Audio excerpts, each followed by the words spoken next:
Hello students, you are all aware of the fact that the entire nation is going through a lockdown due to the coronavirus pandemic. During this lockdown period, this is a small venture from us in which we will provide you video lectures on various chapters of your class 9 science syllabus so that you can continue your study while staying at home during this lockdown period. Now in this video lecture, I will be discussing about some topics of the first chapter of CBSE class 9 science syllabus. The chapter is Matter in Our Surroundings. This is under Unit 1, which is Matter, its nature and behavior. Now the topics I will be discussing in this video lecture are as follows. First of all, I will give you some introduction about matter. In the next part, I will be discussing about the physical nature of matter and will provide you some evidences regarding this. Now we will find that matter is actually made up of particles. So basically I will be discussing what is matter made up of and I will provide you evidences regarding this.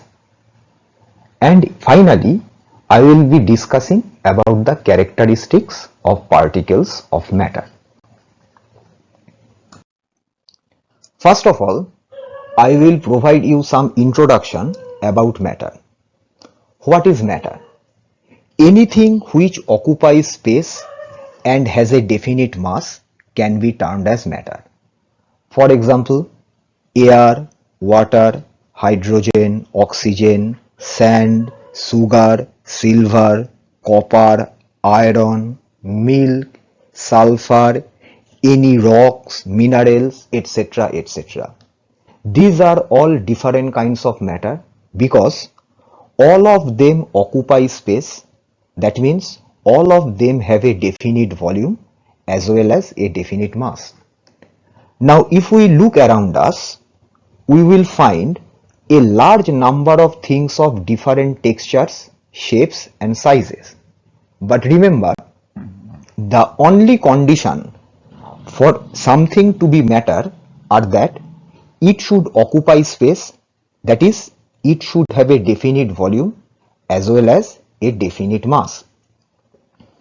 Now let us classify a matter. Matter can be classified in a number of ways. If we are considering the classification done by our ancient Indian philosophers, then according to them, all the matter, living or non-living, was made up of 5 basic elements. Those 5 basic elements were air, earth, fire, sky and water. This classification was made by our ancient Indian philosophers. Now if we are considering the classification done by our modern day scientists, then we can say that modern day scientists actually classify matter in 2 ways. Number 1, on the basis of its physical properties, and number 2, on the basis of its chemical properties.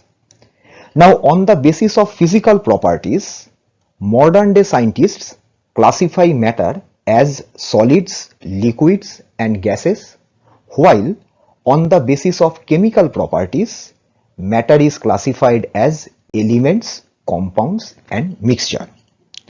Now in this chapter, we will study the classification of matter on the basis of its physical properties, the classification of matter on the basis of its chemical properties will be discussed in our next chapter. Let us now discuss about the physical nature of matter, that is, what is matter made up of. Matter is made up of particles.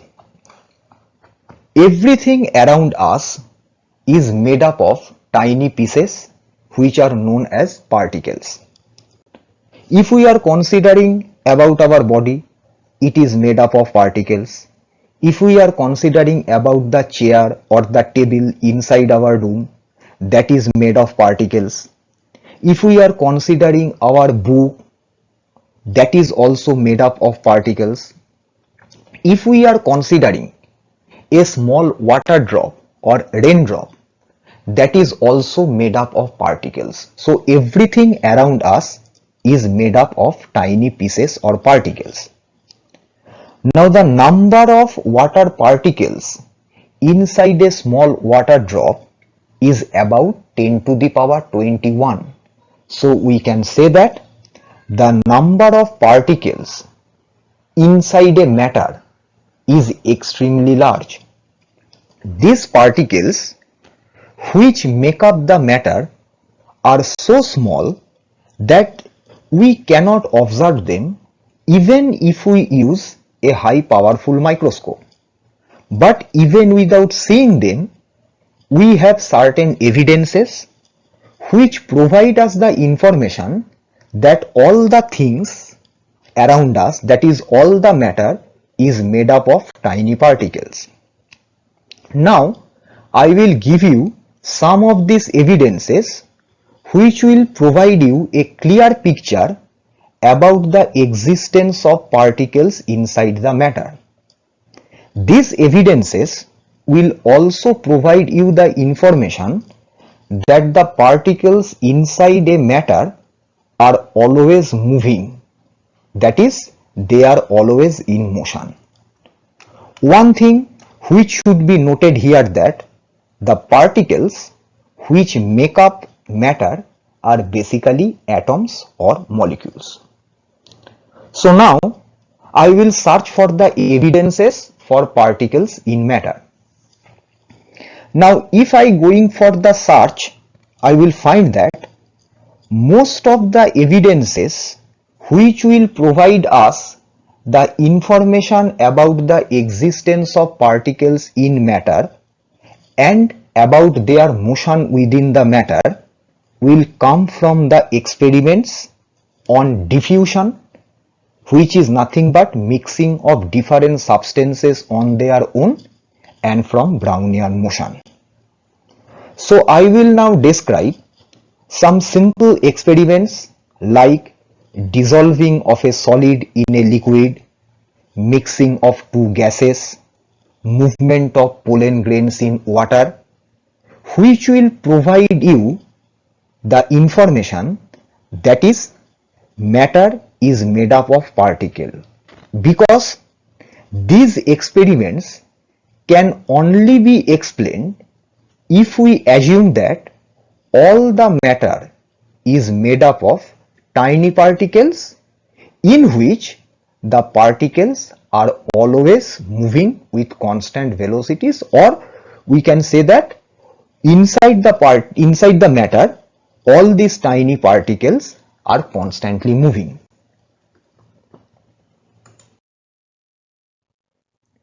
Let us now discuss about our first experiment, which will provide us the evidence for the existence of particles in matter.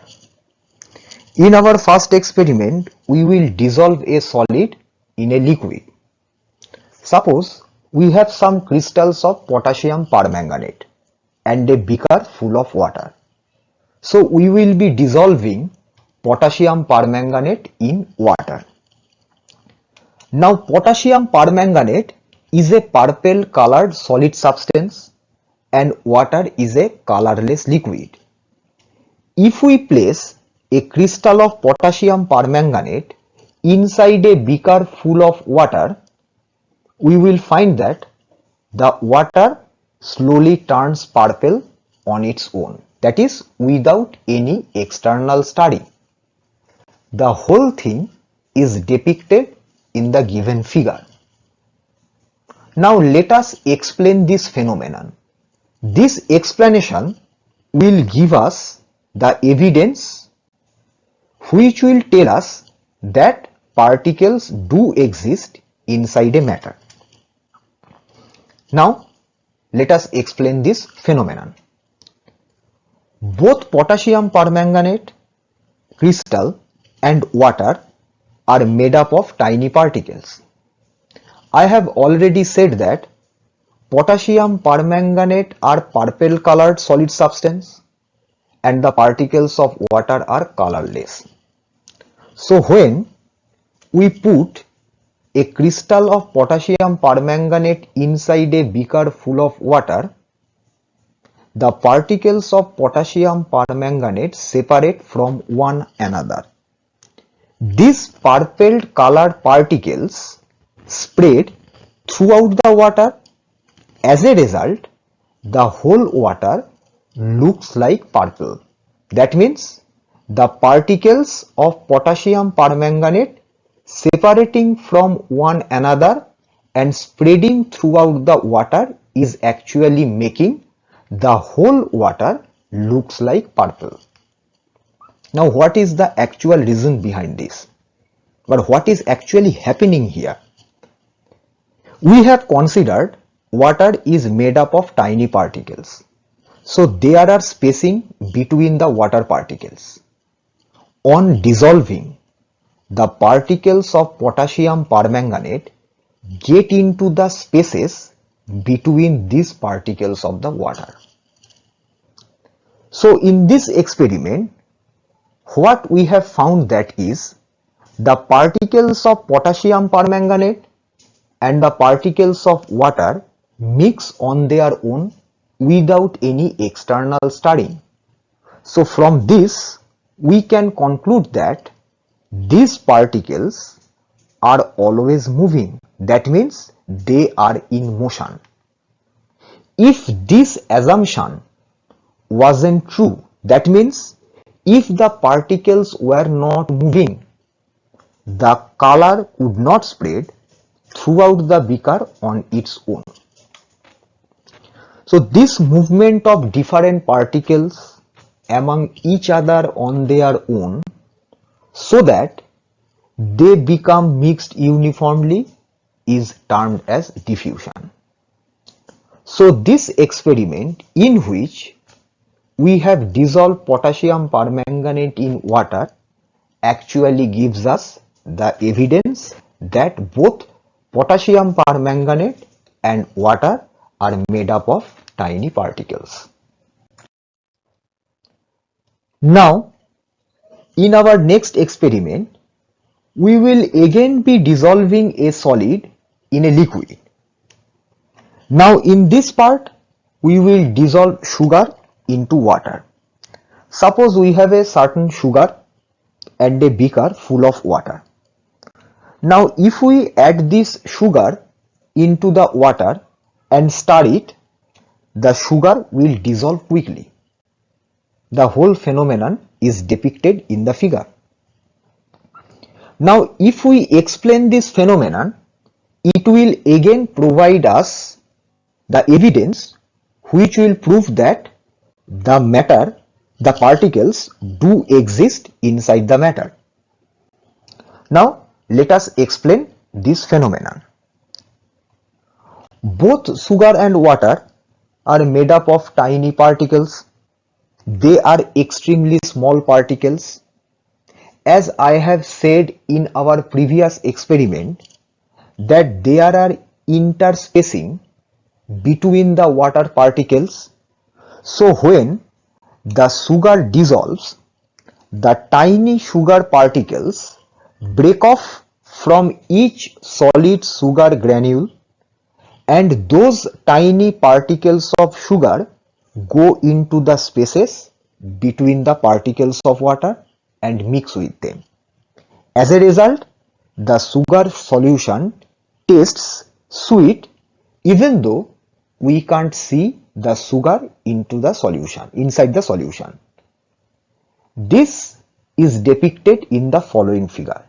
So every time when sugar dissolves, remember the tiny sugar particles will break off from each solid sugar granule and those tiny particles of sugar will go into the spaces between the particles of water and will mix with them.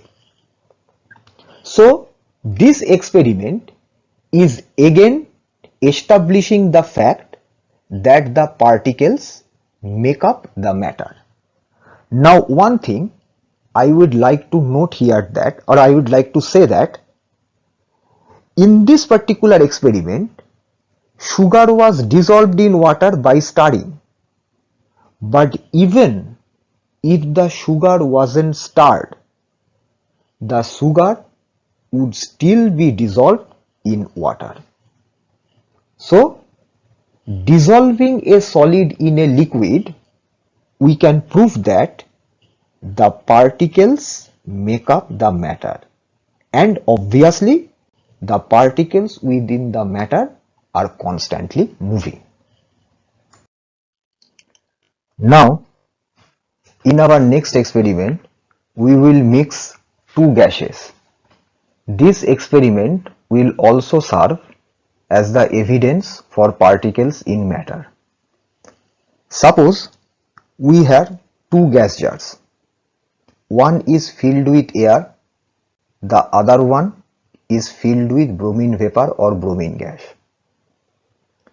Air is a colorless gas, but bromine vapor or bromine gas is red-brown in color and is heavier than air.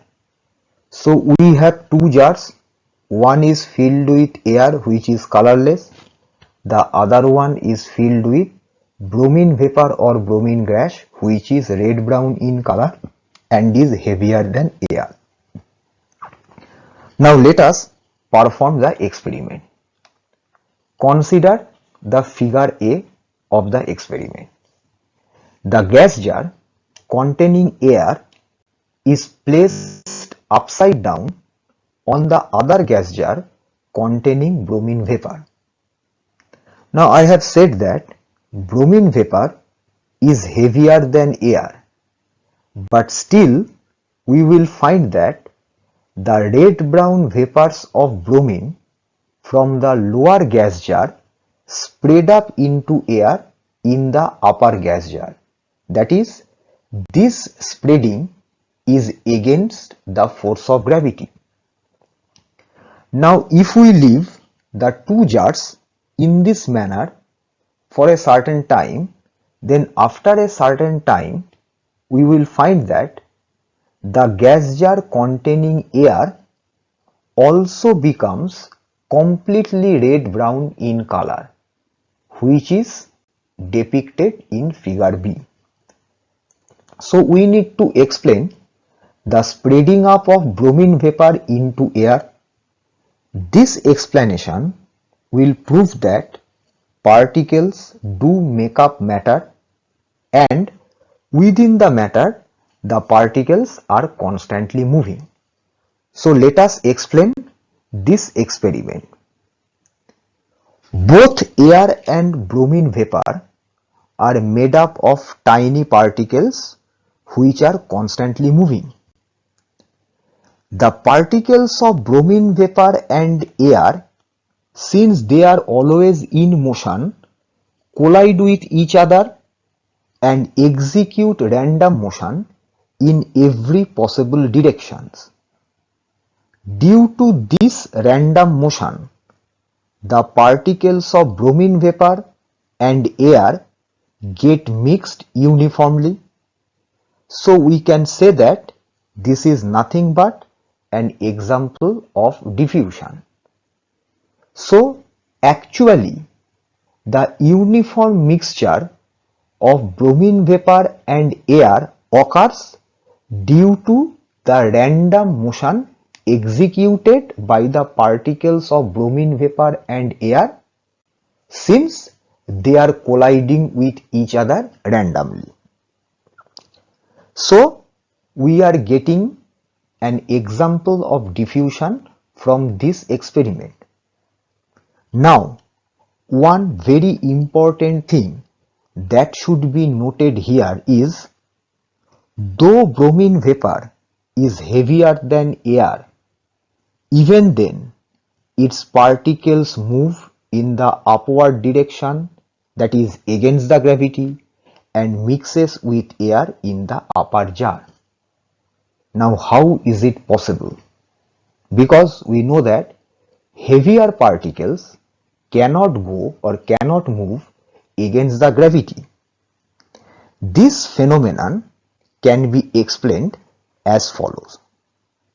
This particular phenomenon happens because since the particles of bromine vapors are moving with high speeds, they are gaining sufficient amount of kinetic energy by which they can overcome the force of gravity.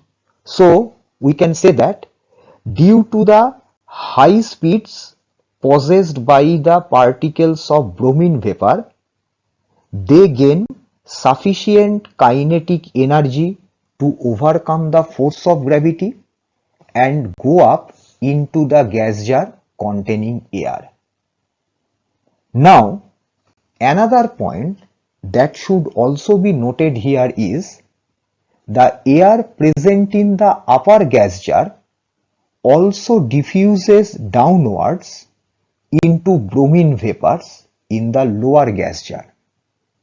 But we can't see the presence of air in the lower jar because air is colorless. That is why we cannot notice its presence in the lower gas jar. So from this experiment, we can conclude that 1. Matter is made up of tiny particles, and 2. The particles of matter are constantly moving. Now, we will be discussing about our next experiment, which is movement of pollen grains in water. This experiment was performed by Robert Brown in the year 1827 and by far is the best evidence for the existence and movement of particles in liquids. Now, let us discuss about the experiment performed by Robert Brown and about his observations. Robert Brown suspended extremely small pollen grains on the surface of the water. On looking through the microscope, he found that the suspended pollen grains were moving rapidly at random throughout the water in a very irregular way, that is, in zigzag path. So according to him, the motion of the suspended pollen grains were completely random and unpredictable. Robert Brown also observed that the intensity of motion of the suspended pollen grains increases with increase in temperature and with decrease in size of the suspended particles. Now let us explain his observations. Through this explanation, we will be able to explain the movement of suspended pollen grains on the surface of water. Now let us explain the experiment. Now what is water? Water is actually made up of very fast moving tiny particles. Now when the pollen grains are suspended on the surface of the water, these pollen grains are constantly hit by those fast moving water particles from every possible direction. Now, suspended pollen grains are extremely small, so they suffer unequal collisions on every possible direction.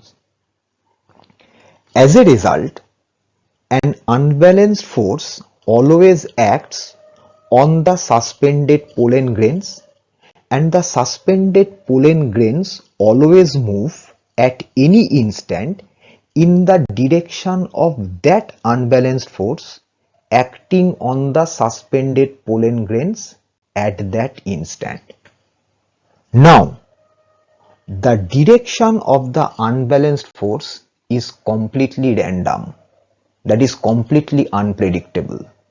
That is why the pollen grains, suspended pollen grains, exhibit random motion in a completely zigzag, unpredictable way.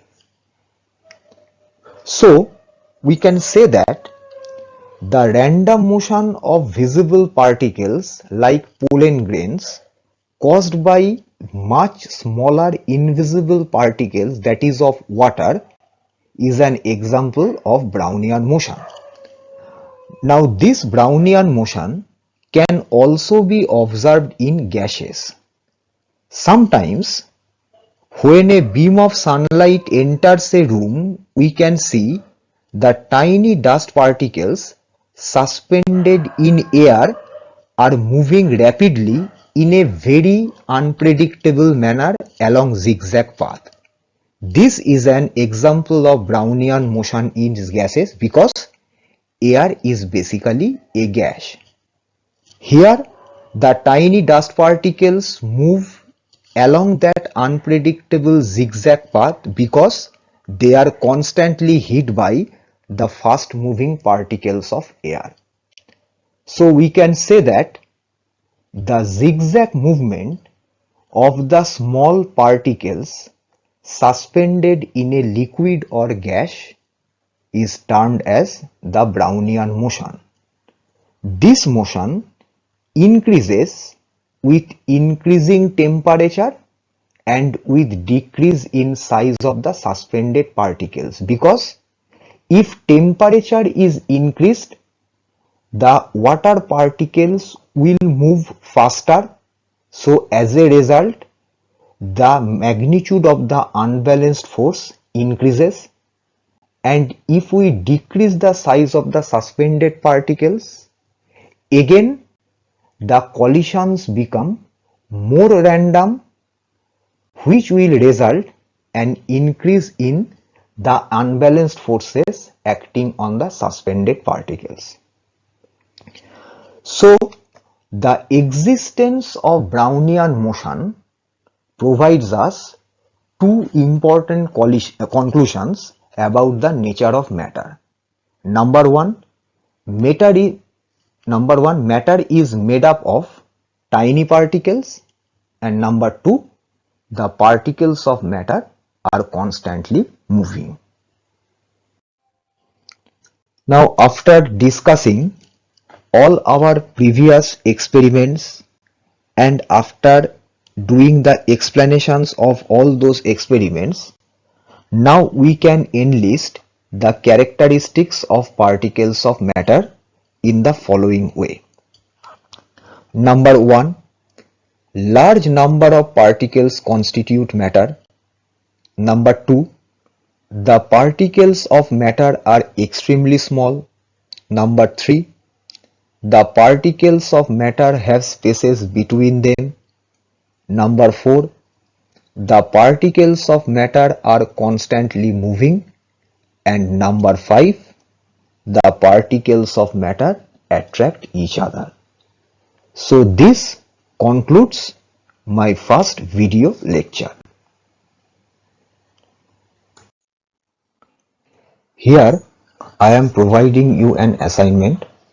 This assignment contains 7 questions. Try to solve all these 7 questions. But remember, this assignment is not sufficient for your exam preparations. So you need more questions and assignments to make yourself fully prepared for your exam. To get the solutions of the given assignment and to avail more assignments along with their solutions, please WhatsApp your details to the following number 99030 In your WhatsApp details, please write your name, locality, school, board and your class. In our next video lecture, we will be discussing on diffusion and states of matter. Please subscribe our YouTube channel and hit the bell icon to get the early notifications. Thank you.